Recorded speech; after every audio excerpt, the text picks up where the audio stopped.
November மாதம் 23ஆம் தேதி, பொதுக்காலத்தின் 33ஆம் வாரம், சனிக்கிழமை. முதல் வாசகம். திருவெளிப்பாடு நூலிலிருந்து வாசகம். அதிகாரம் 11.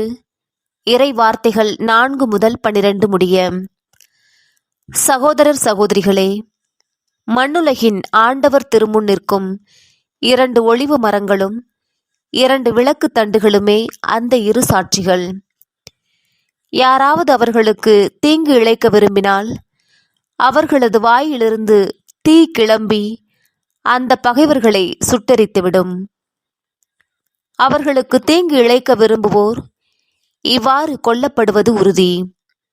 தாங்கள் இறைவாக்குரைக்கும் காலத்தில் மழை பொழியாதவாறு வானத்தை அடைத்துவிட அவர்களுக்கு அதிகாரம் உண்டு. தாங்கள் விரும்பும் பொழுதெல்லாம் தண்ணீரை இரத்தமாக மாற்றவும், மண்ணுலகை எல்லா வகை வாதைகளாலும் தாக்கவும் அவர்களுக்கு அதிகாரம் உண்டு. அவர்கள் சான்று பகர்ந்து முடித்த பின் படுகுழியிலிருந்து வெளியே வரும் விலங்கு அவர்களோடு போர் தொடுத்து அவர்களை வென்று கொன்றுவிடும். சோதோம் எனவும் எகிப்து எனவும் உருவகமாய் அழைக்கப்படும் அம்மாநகரின் தெருக்களில் அவர்களுடைய பிணங்கள் கிடக்கும். அங்கேதான் அவர்களின் ஆண்டவர் சிலுவையில் அறையப்பட்டார். பல்வேறு மக்களினத்தார், குலத்தினர், மொழியினர், நாட்டினர் 3½ நாள் அவர்களுடைய பிணங்கள் அங்கு கிடக்க காண்பார்கள். அவற்றை அடக்கம் செய்ய விடமாட்டார்கள். மண்ணுலகில் வாழ்வோர் அவற்றை குறித்து மிகவே மகிழ்ந்து திளைப்பர். ஒருவருக்கு ஒருவர் அன்பளிப்புகள் வழங்கிக் கொள்வர். ஏனெனில் அந்த 2 இறைவாக்கினரும் மண்ணுலகில் வாழ்வோருக்கு தொல்லை கொடுத்திருந்தனர். அந்த 3½ நாளுக்கு பின் கடவுளிடமிருந்து வந்த உயிர் மூச்சு அவற்றுக்குள் நுழைந்ததும் அவர்கள் எழுந்து நின்றார்கள். அதை பார்த்தவர்களை பேரற்றம் ஆட்கொண்டது. அப்பொழுது விண்ணகத்திலிருந்து எழுந்த ஓர் உரத்த குரல், இவ்விடத்திற்கு ஏறி வாருங்கள் என்று தங்களுக்கு சொன்னதை அந்த இறைவாக்கினர்கள் இருவரும் கேட்டார்கள்.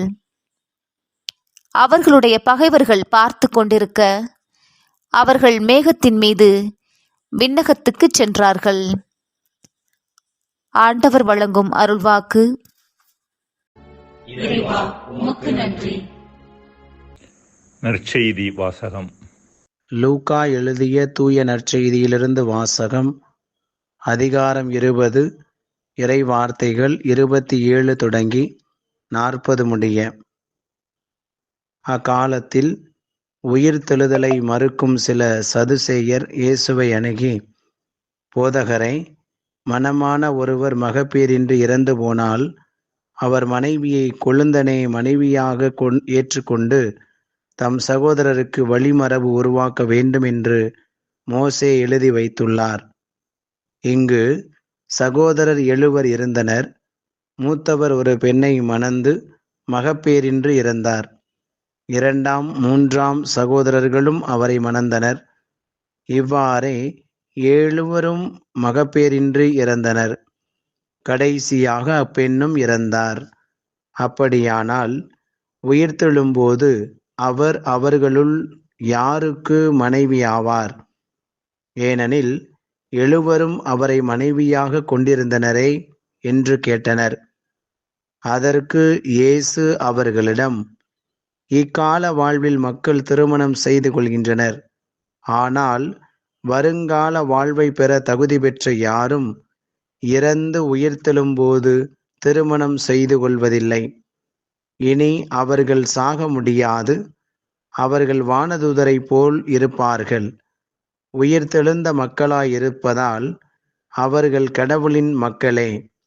இறந்தோர் உயிருடன் எழுப்பப்படுவதை பற்றி மோசே முட்புதர் பற்றிய பகுதியில் எடுத்து கூறியிருக்கிறாரே, அங்கு அவர் ஆண்டவரை ஆபிரகாமின் கடவுள், ஈசாக்கின் கடவுள், யாக்கோபின் கடவுள் என்று கூறியிருக்கிறார். அவர் இறந்தோரின் கடவுள் அல்ல, மாறாக வாழ்வோரின் கடவுள். ஏனெனில் அவரை பொறுத்தமட்டில் அனைவரும் உயிர் உள்ளவர்களே என்றார். மறைநூல் அறிஞருள் சிலர் அவரை பார்த்து, போதகரே, நன்றாகச் சொன்னீர் என்றனர். அதன்பின் அவர்கள் அவரிடம் எதையும் கேட்கத் துணியவில்லை. ஆண்டவரின் அருள்வாக்கு. கிறிஸ்துவே உமக்கு புகழ். அன்புக்குரியவர்களே, சாவை நாம் இரண்டு வகைகளில் அணுகலாம். ஒன்று மனித பார்வையிலிருந்து அணுகலாம், இன்னொன்று கடவுளின் பார்வையோடு அணுகலாம். மனித பார்வையை பொறுத்த அளவில் சாவு உட்பட இந்த உலகில் உள்ள அனைத்தும் நிஜம். எனவே சாவு வருகின்ற பொழுது இந்த நிஜமான உலகை விட்டு நாம் பிரிய வேண்டியிருக்கிறது என்கின்ற உணர்வு நம்மை ஆட்டி படைக்கின்றது. கவலையும் அங்கலாய்ப்பும் நம் வாழ்வின் ஒரு பகுதியாக ஆகிவிடுகின்றன. ஆனால் கடவுளின் பார்வையில் இந்த மனித வாழ்வு உட்பட இந்த ஒட்டுமொத்த உலகமே நிழல் போன்றது. மானிட வாழ்வு உட்பட இவ்வுலகில் உள்ள அனைத்துமே, ஏன் இவ்வுலகமே நிலையற்றது. ஒரு ஆச்சரியமான உண்மை என்னவென்றால், இந்த இரண்டு பார்வைகளையுமே மனிதர்களாகிய நாம் நமதாக்கிக் கொள்ள முடியும் என்பதுதான். அதாவது வாழ்வின் இறுதி வரை நாம் மனித பார்வையோடையே வாழ்ந்து நிலையற்ற வாழ்வை நிலையென நினைத்து நம் வாழ்வை மேலும் மேலும் நரகமாக்கிக் கொள்ளலாம். அல்லது கடவுளின் பார்வையை நமதாக்கிக் கொண்டு இந்த உலகின் நிலையற்ற தன்மையை மனக்கண்ணில் நிறுத்தி பற்றற்ற வாழ்வு வாழலாம். இப்படிப்பட்ட பற்றற்ற தன்மையோடு வாழ்வை அணுகும்போது சாவு உட்பட இவ்வுலகில் உள்ள அனைத்தும் நம் உள்ளத்தை பதற வைக்கின்ற தன்மையை இழந்து விடுகின்றன. இன்றைய இரண்டு வாசகங்களுமே சாவின் நிலையற்ற தன்மை குறித்து பேசுகின்றன. இன்றைய முதல் வாசகம் ஆண்டவர் திருமுன் நிற்கும் இரண்டு சாட்சிகளை பற்றி பேசுகின்றது. இந்த இரண்டு சாட்சிகள் யார் என்பது குறித்த தெளிவான குறிப்பை விவிலியத்தில் நம்மால் பார்க்க முடிவதில்லை. இந்த இரு சாட்சிகளும் இரண்டு ஒலிவ மரங்களாகவும் இரண்டு விளக்கு தண்டுகளாகவும் உருவகப்படுத்தப்படுகிறார்கள். திருவெளிப்பாடு 1:20 விளக்குத்தண்டு என்கின்ற வார்த்தை திரு அவையை குறிப்பதாக இருக்கின்றது. எனவே இரு சாட்சிகள் என்கின்ற வார்த்தை இஸ்ராயேல் மற்றும் திரு அவை ஆகியவற்றை குறிக்கக்கூடியதாக இருக்கக்கூடும் என்று விவிலிய அறிஞர்கள் கூறுகின்றனர். இப்படிப்பட்ட சாட்சிகள் மிகவும் வலிமையானவர்களாக காட்டப்படுகின்றனர். மழை பொழியாதவாறு வானத்தை அடைத்துவிட அவர்களுக்கு அதிகாரம் இருந்தது. இது எலியா செய்ததை நமக்கு சுட்டிக்காட்டுவதாக இருக்கிறது. காண்க 1 அரசர் 17:1. தண்ணீரை இரத்தமாக மாற்றவும் இவர்களுக்கு அதிகாரம் இருந்தது. இது மோசே எகிப்தில் செய்ததை நாம் நினைவுக்கு கொண்டு வருகிறது. காண்க விடுதலை பயணம் 7:19 முதல் 25 முடிய. ஒரு பக்கம் இந்த இரு சாட்சிகளும் மிகவும் வலிமையானவர்களாக இருந்தாலும் இன்னொரு பக்கம் படுகொலியிலிருந்து வந்த விலங்கினால் கொல்லப்பட்டார்கள் என்று யோவான் கூறுகிறார். இந்த விலங்கு ரோமை அரசிற்கு அடையாளமாக இருக்கிறது.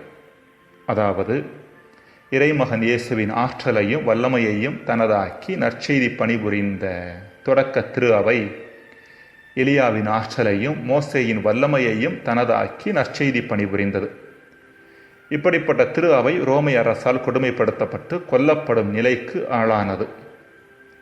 ஆனால் கொல்லப்பட்டதாக அழிக்கப்பட்டதாக நினைக்கப்பட்ட திரு அவை கடவுளின் உயிர் மூச்சால் நிரப்பப்பட்டு மீண்டும் உயிர் பெற்று எழும் என்கிற நம்பிக்கை செய்தியையே அன்றைய திருவெளிப்பாடு நூல் ஆசிரியர் யோவான் தொடக்க திரு அவையினருக்கு தந்தார்.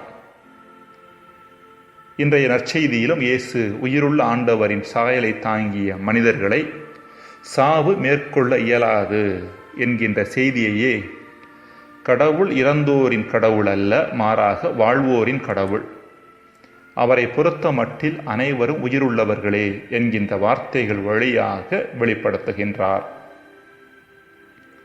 ஜெபம். இறைவா, இறப்பிற்கு பின்பு வாழ்வு உண்டு என்ற எம் நம்பிக்கையானது இறப்பிற்கு முன்பான எம் வாழ்வை உயிர்ப்போடு வைத்திருக்க உதவுவதாக. ஆமென்.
உலர்ந்த பனித்துளி போல புவியில் மறையுமே மாந்தரின் வாழ்வு.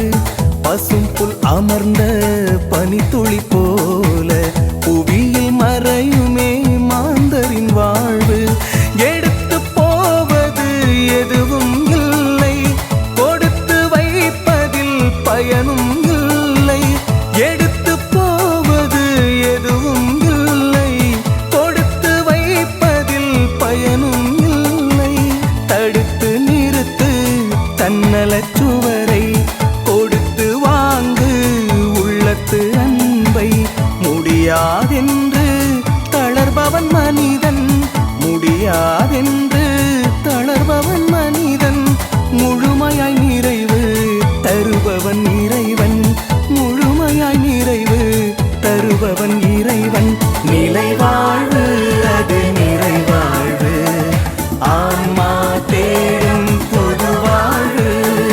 நிலை வாழ்வு அது நிறைவாழ்வு, ஆன்மா தேடும் பொது வாழ்வு. பேரொளிச் சுடரில் கலந்திட்ட ராகமிது, பேரின்ப வாழ்வை சுவைத்திட்ட கானமிது. பேரொளிச் சுடரில் கலந்திட்ட ராகமிது.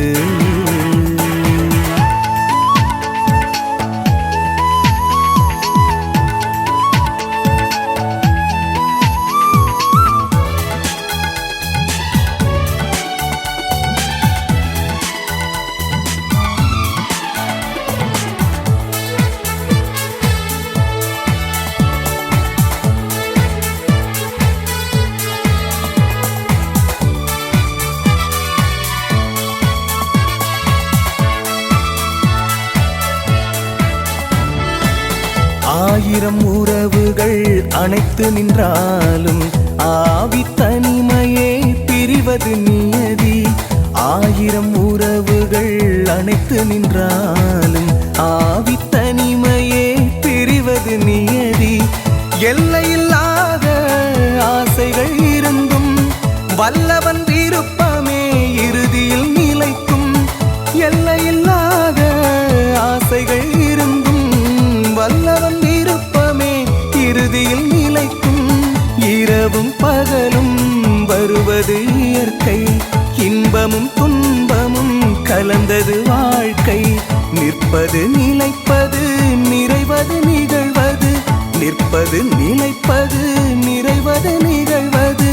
நீங்காவும் அருள் ஒன்றே இறைவா, நீங்காவும் அருள் ஒன்றே இறைவா. நிலை வாழ்வு அது நிறைவாழ்வு, ஆன்மா தேடும் பொது வாழ்வு.